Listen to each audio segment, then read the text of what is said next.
좋은 아침입니다. 우리 성탄 특별 큐티 묵상하고 있습니다. 오늘은 시편 147편 시작하도록 하겠습니다. 1절부터 6절 말씀입니다. 먼저 1절 읽고 시작하겠습니다. 할렐루야, 우리 하나님을 찬양하는 일이 선함이요 찬송하는 일이 아름답고 마땅하도다. 시인은 할렐루야, 주를 찬양하라 이렇게 명령하고 나서는요, 이처럼 하나님을 찬양하는 일에 대해서 선하다, 또 아름답다, 마땅하다 이렇게 세 가지 단어로 묘사하고 있습니다. 여기서 선하다는 것은 창조 목적에 부합한다는 뜻입니다. 여기 또 아름답다라고 번역한 것은 원래 뜻은 화창하고 즐겁다 이런 뜻이고요. 마땅하다라고 번역된 단어는 적절하고 아름답다 이런 의미가 되겠습니다. 다 모으면 어떤 뜻이 됩니까? 하나님을 찬양하는 것은요, 우리를 창조하신 창조 목적에 부합되는 일입니다. 하나님을 찬양할 때 우리의 영혼은 화창하게 되고 즐겁게 됩니다. 그리고 하나님 찬양하는 일은 하나님 앞에서 참으로 적절하고 아름다운 행동이 된다 이렇게 이야기하고 있습니다. 그럴진데 우리가 하나님을 찬양하는 것은 마땅하고요, 의인들은 하나님을 찬양하는 것이 정말 반드시 해야만 하는 일임을 알게 됩니다. 자, 이어지는 2절 한번 보도록 하겠습니다. 여호와께서 예루살렘을 세우시며 이스라엘의 흩어진 자들을 모으시며 3절 상심한 자들을 고치시며 그들의 상처를 싸매시는도다. 2절 3절에서는 하나님을 왜 찬양해야 되는지에 대한 이유를 제시하고 있습니다.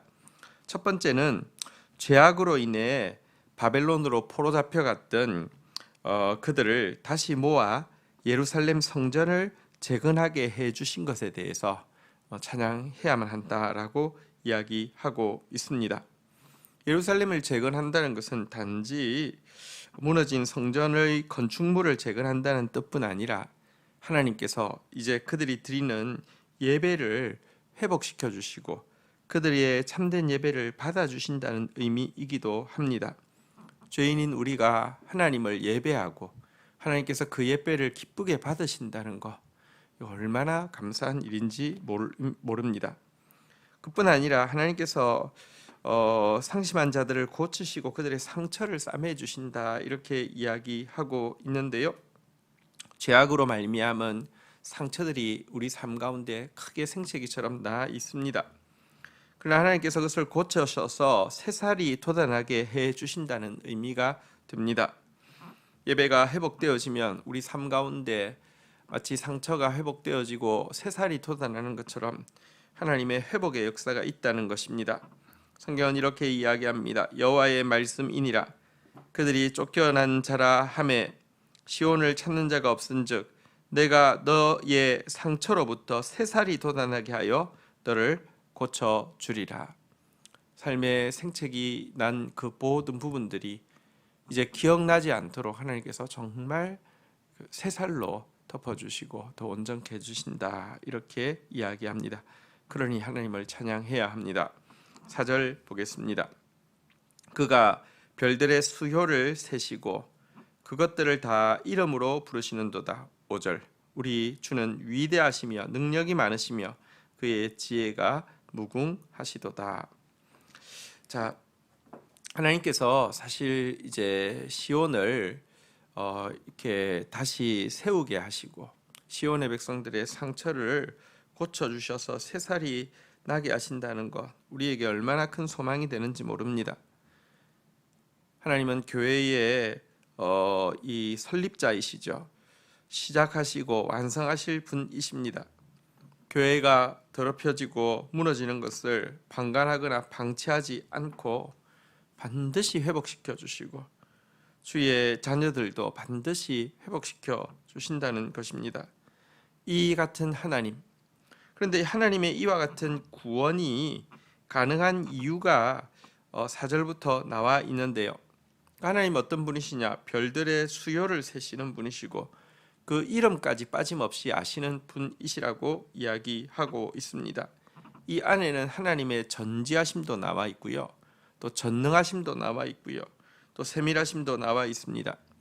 여러분, 사실 우주의 별은 지금 이렇게 과학이 발달된 때도 다 셀 수가 없습니다. 너무 많아서 그렇죠.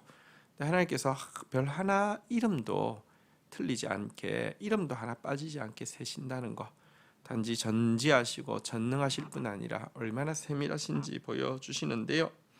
이와 같은 전지 전능 세밀함으로 구원받은 우리를 하나하나 이름으로 불러내어 구원하시고 있기 때문에 이와 같은 성도의 회복과 교회의 회복이 가능한 것입니다. 성경은 이렇게 이야기합니다. 문지기는 그를 위하여 문을 열고 양은 그의 음성을 듣나니 그가 자기 양의 이름을 각각 불러 인도하여 내느니라. 이 놀라운 구원자 하나님이 오늘도 교회를 구원하고 계시며 오늘도 우리를 구원하고 계십니다. 마지막으로 6절 보겠는데요. 여호와께서 겸손한 자들은 붙드시며 악인들은 땅에 엎드러뜨리시는 도다. 하나님의 구원이 어떤 자에게는 임하고 하나님의 심판이 또 구원이 아니라 심판이 어떤 자에게 또 임하는가에 대해서 이야기하고 있는데요. 이와 같은 위대한 구원, 세밀한 구원이 찾아오는 대상은 오직 겸손한 자다라고 이야기하고 있습니다. 하나님은 사실은 공의로우신 심판주이십니다. 인간 중에서 이 공의로운 심판을 이길 자가 없습니다. 인간은 모두 악인이고 의롭지 않습니다. 하지만 하나님은요, 겸손한 자는 붙들어 주십니다. 겸손히 자기 죄를 고백하고 겸손히 하나님을 의지하는 자는 반드시 하나님의 은혜를 덧입게 되고 구원해 주신다는 것입니다. 우리는 구원받은 백성입니다. 우리가 구원받은 것은 우리에게 의로움이 있어서가 아니라 우리가 하나님 앞에 겸손할 수 있는 은혜를 덧입었기 때문입니다. 그럴진데 우리가 받은 은혜로 받은 이 구원에 대해서 어떻게 우리가 찬양하지 않을 수 있겠습니까? 오늘도 그 하나님을 찬양하는 저와 여러분들 되기를 주의 이름으로 축복합니다. 주신 말씀 붙잡고 기도하며 나가도록 하겠습니다. 하나님 감사합니다. 우리가 하나님을 찬양하는 일은 참으로 우리의 창조 목적에 부합한 일입니다. 우리가 하나님을 찬양하는 일은 우리의 영혼을 참으로 화창하고 즐겁게 하는 일입니다. 우리가 하나님 앞에서 당신을 찬양하는 일은 우리에게 가장 적절하고 가장 아름다운 행동입니다. 그럴진데 오늘 하루 온종일 주를 찬양하는 자 되어지게 하여 주옵소서. 특별히 하나님, 죄인인 우리를 회복시켜 주셔서 다시 참된 예배를 드릴 수 있게 해주신 주님, 상처받고 생책이 난 저희들을 다시 한번 고쳐주셔서 새살이 돋게 하시는 주님 앞에서 하나님, 우리가 찬양하게 됩니다. 하나님, 교회가 생각할 때 참 부끄러울 정도로 무너지고 더럽혀진 상태이고, 성도가 생각할 때 정말 부끄러울 정도로 회파되어진 상태이지만 방관하지 않으시고 방치하지 않으시고 아름답게 회복시키시는 은혜의 주님이 계시기에 우리의 소망이 있습니다. 먼저 주님을 찬양합니다. 지금도 겸손한 자는 당신의 그 전지하심과 전능하심과 세밀하심으로 각각 이름을 불러 구원하시는 하나님이심을 고백합니다. 겸손히 하나님 앞에 참여하게 하여 주시고 겸손히 주님 의지하다가 놀라운 주의 구원을 경험하게 하여 주시고 더 높이 주를 찬양하는 우리 각 개인 또 우리 공동체 우리 교회 또 한국교회 온 세계교회 되어지도록 은혜를 더하여 주옵소서.